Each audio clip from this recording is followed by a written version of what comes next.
You know, in Sleeping Beauty, you know, Sleeping Beauty goes to sleep.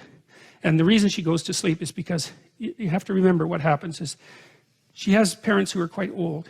And so they're pretty desperate to have a child, like so many people are now. And they only have one child, like so many people do now. And they don't want anything to happen to this child. Because like, hey, it's a miracle.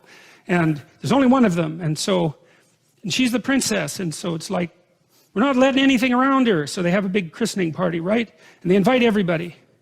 But they don't invite Maleficent. And Maleficent is the terrible mother. She's nature.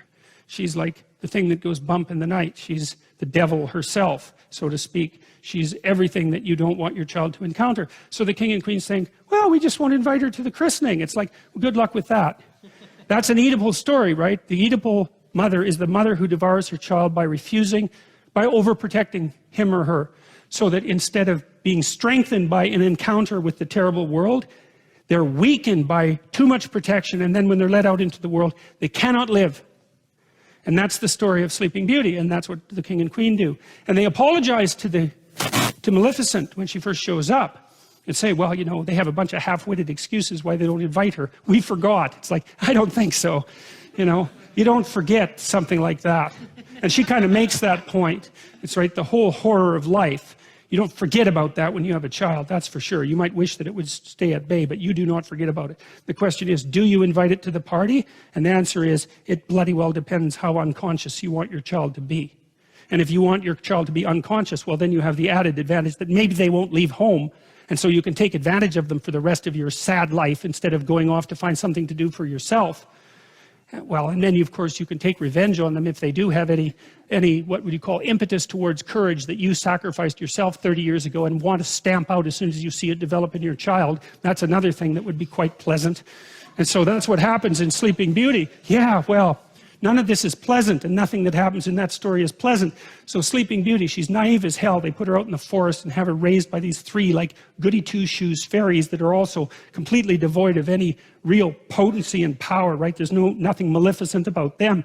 And then the first idiot prince that wanders by, she falls in love with so badly that she has post-traumatic stress disorder when he rides off on his horse, right? That's what happens.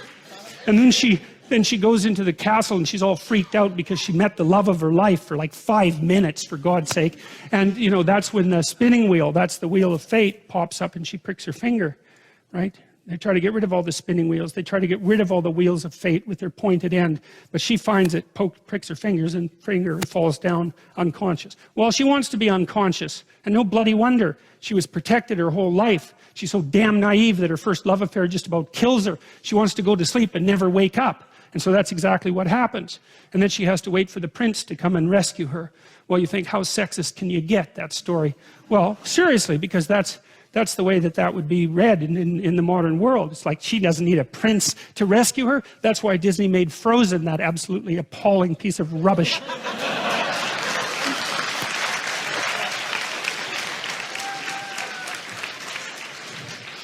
So, you know, you can say, well, the princess doesn't need a prince to rescue her, but, you know, that's a boneheaded way of looking at the story, because the prince isn't just a man who's coming to rescue the woman. And believe me, he's got his own problems, right? He's got a whole goddamn dragon he has to contend with. But the prince also represents the woman's own consciousness. The consciousness is presented very frequently in stories as symbolically masculine, as it is with the logos idea. And the idea is that without that forward-going, courageous consciousness, a woman herself will drift into unconsciousness and terror. And so you can read it as, well, the woman who's sleeping needs a man to wake her up. And of course, just like a man needs a woman to wake him up, it's the same damn thing. That's the dragon fight in Sleeping Beauty.